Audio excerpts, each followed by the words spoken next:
Meus cumprimentos. Um tema bíblico bastante importante, que é muitos os chamados, poucos os escolhidos. Está em um único versículo, o versículo 14, capítulo 22 de Mateus. Muitos os chamados, poucos os escolhidos. O Senhor disse a Abraão: sai-te da tua terra, da tua parentela e da casa de teu pai, para a terra que eu te mostrarei. Gênesis 12, 1. Marcos 16, 15, no Novo Testamento. E disse-lhes: ide por todo o mundo, pregai o evangelho a toda criatura. Então Jesus, tomando a palavra, tornou a falar-lhes em parábolas, dizendo: o reino dos céus é semelhante a um certo rei que celebrou as bodas de seu filho. E enviou seus servos a chamar os convidados para as bodas, e estes não quiseram vir. Depois enviou outros servos, dizendo: dizei aos convidados: eis que tenho o meu jantar preparado, os meus bois cevados já mortos, e tudo já pronto. Vinde às bodas. Eles, porém, não fazendo caso, foram um para o seu campo, outro para o seu negócio. E outros, apoderando-se dos servos, os ultrajaram e mataram. E o rei, tendo notícia disto, encolerizou-se e, enviando seus exércitos, destruiu aqueles homicidas e incendiou a sua cidade. Então disse de novo aos servos: as bodas, na verdade, estão preparadas, mas os convidados não eram dignos. E depois, a saída dos caminhos, e convidai para as bodas a todos os que encontrardes. E os servos, saindo pelos caminhos, ajuntaram todos quanto encontraram, tanto maus como bons. Tanto maus como bons. E a festa nupcial foi cheia de convidados. E o rei, entrando para ver os convidados, viu ali um homem que não estava trajado com veste de núpcias. E disse-lhe: amigo, como entraste aqui não tendo veste nupcial? E ele emudeceu. Disse então o rei aos servos: amarrai-o de pés e mãos, levai-o, lançai-o nas trevas exteriores. Ali haverá pranto e ranger de dentes, porque muitos são chamados, mas poucos os escolhidos. A afirmação foi feita no final da parábola do homem sem veste nupcial. Nesta parábola, aqueles que foram os primeiros a serem chamados, os judeus, não apareceram para o casamento do filho do rei. E o rei então enviou o convite aberto a todos. Ele disse: e depois a saída dos caminhos, e convidai para as bodas a todos os que encontrardes. E todos os que estavam disponíveis vieram. Não foi restrito a um número limitado. Ele havia dito, ele disse: a todos quanto achareis. A ordenança do rei é que o convite deveria ser feito a todos os que fossem encontrados. Cabe a nós nos esforçarmos ao máximo para levar o convite a todas as pessoas possíveis. A todas as pessoas que encontrarmos possíveis. Nem todos estão dispostos a ouvir o evangelho. Dessa forma, temos os que são chamados, mas não dão ouvidos, os que são chamados e dão ouvidos, atendem ao convite. Alguns que respondem ao chamado se convertem verdadeiramente à mensagem do evangelho. Estes são os que são referidos como poucos são escolhidos. os que aceitam e agem a favor da sua aceitação. O chamamento de Deus é universal. Não é cristão, espírita, evangélico ou católico. Não é muçulmano ou judaico. O chamamento de Deus é divino, universal. Jesus é a figura central, considerado o Filho de Deus e chamado de Cristo. O Messias, o Paráclito, o Salvador, aguardado no Antigo Testamento.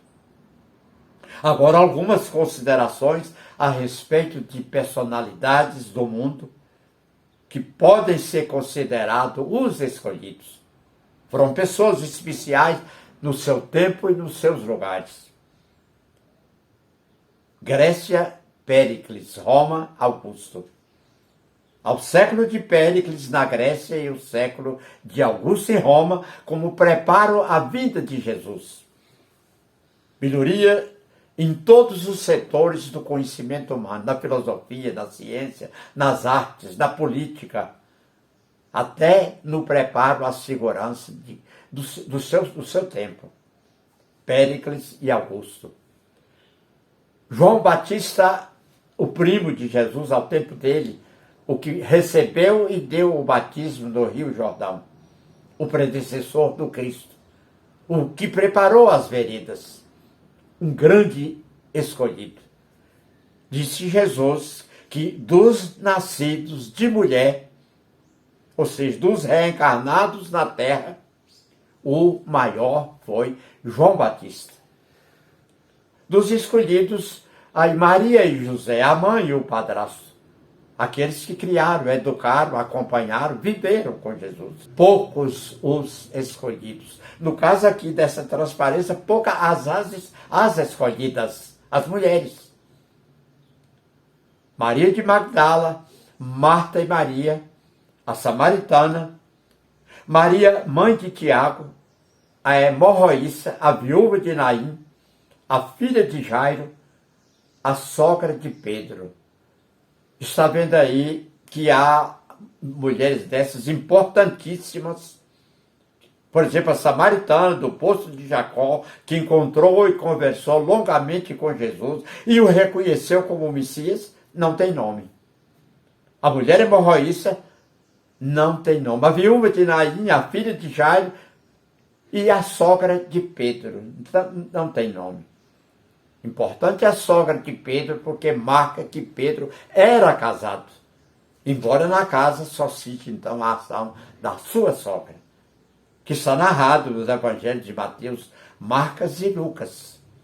Importantíssimo o estudo sobre a cura da sogra de Pedro. Dos homens, os poucos escolhidos, Zaqueu, o que subiu na figueira, Cornélio, Simão, o Pedro, Ananias, o que devolveu a visão a Paulo de Tarso, que estava lá em Damasco, Paulo de Tarso, o grande Paulo, Lucas, médico de homens, Lucas, o grande Lucas, o doutor Lucas, de civilização grega, que escreveu o terceiro evangelho, sem conhecer Jesus, é um dos melhores autores do Novo Testamento, o autor de Atos, de toda a parte da vida dos apóstolos. Poucos os escolhidos, eram 72 os espíritos de escola. Para o mundo é muito pouca gente. E mesmo assim, os 72 ainda foram, num concurso naturalmente de Jesus, reduzidos a 12.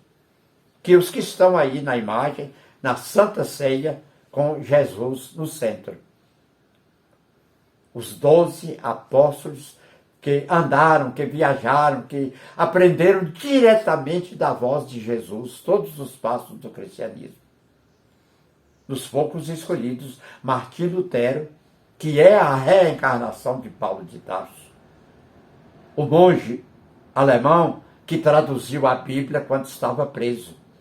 O homem que deu a possibilidade a todas as pessoas da face da terra, que sabem ler ou sabem ouvir, a conhecer o texto bíblico. Velho e Novo Testamento. afinal traduzido hoje praticamente para todas as línguas. Martim Lutero, o pai da democracia, sem dúvida nenhuma. Dos poucos escolhidos, os do navio Mayflower, que chegaram aos Estados Unidos, fugindo da perseguição religiosa da Inglaterra ou da Europa.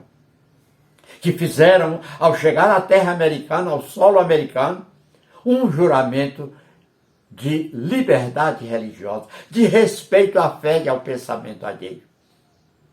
Grandes escolhidos desse navio, Mayflower, Allan Kardec, Hippolyte Léon Denisard Rivail, nascido em Lyon, 1804, que coordenou a codificação da doutrina espírita, lançado o primeiro livro dos Espíritos em 18 de abril de 1857, no Palais Royal, em Paris. É o grande modificador do pensamento humano. O futuro ainda lhe dará inteiro crédito do seu trabalho de melhoria científica, filosófica e religiosa, com a lógica da fé e do raciocínio. Grande Allan Kardec. Mahatma Gandhi, Mohandas, o pacificador, o homem da paz, o grande líder da independência da Índia, uma das maiores personalidades do século passado. Chico Xavier, brasileiro. Chico Xavier, 500 e tantos livros publicados, ainda no seu desencarne foram 418, mas muito acrescidos depois. Chico Xavier, a paz, a humildade, a segurança, o homem da caridade, o homem de Deus, mineiro como nós, daqui de perto de Pedro Leopoldo. O baiano Divaldo Pereira Franco, de Feira de Santana, chegando já aos 94 anos, com franco trabalho em todo o mundo, em várias línguas, autor de 200 e muitos livros, psicografados naturalmente, é o grande nome atual. Poucos os escolhidos. O Papa Francisco, argentino, o primeiro que sai do circuito europeu, homem livre de palavras, lógico, que tem toda a simplicidade de convite ao cristianismo. O homem caridade que criou lavanderia no Vaticano, que criou o refeitório para os moradores de rua, que deu todas as condições para que as pessoas que sofrem nas ruas, no frio, no calor, possam ter limpeza, possam ter alimentação, as máquinas de lavar roupa, os chuveiros, os refeitórios, em que ele participa juntamente com eles, muitas vezes, na sua vida. Quase terminando. Guia é aquele que aponta o caminho que conduz, que aconselha. Jesus, que é o modelo e o guia. Eu sou a luz do mundo. Quem me segue não andará nas trevas. Pelo contrário, terá a luz da vida. Palavras de Jesus. Daí a figura do Sermão do Monte, que não diz qual é o monte, mas sabe que está em Israel. O Sermão do Monte é aí numa figuração de muitas pessoas ouvindo Jesus. O amor. Nisto conhecerão todos que sois meus discípulos, se vos amardes uns aos outros. O amor é a força mais sutil do mundo. O amor é a força mais sutil do mundo. Palavras de Mahatma Gandhi. A maior caridade que se pode fazer ao Espiritismo, à doutrina espírita, é a sua divulgação. É o que estamos tentando fazer. Palavras de Emmanuel. Divulgar o Espiritismo por todos os meios e modos dignos ao alcance é tarefa prioritária, assim como divulgar todo o cristianismo. Por fim, já uma questão minha, pessoal, eu estou mostrando aí o cartão que eu recebi de Madre Teresa de Calcutá em 1994, quando eu era governador no Rotary, no distrito 4760. Eu mandei uma missão à Índia e ao Nepal, missão de 5 profissionais dirigida por Alexandre Pires Ramos de Montes Claros, e a Madre Teresa, que ficou com eles durante uma hora conversando, acabou mandando um cartão para o prefeito Luiz Tadeu Leite, e esse cartão para mim, em que eu guardo com todo zelo, com todo carinho e uma emoção sem igual.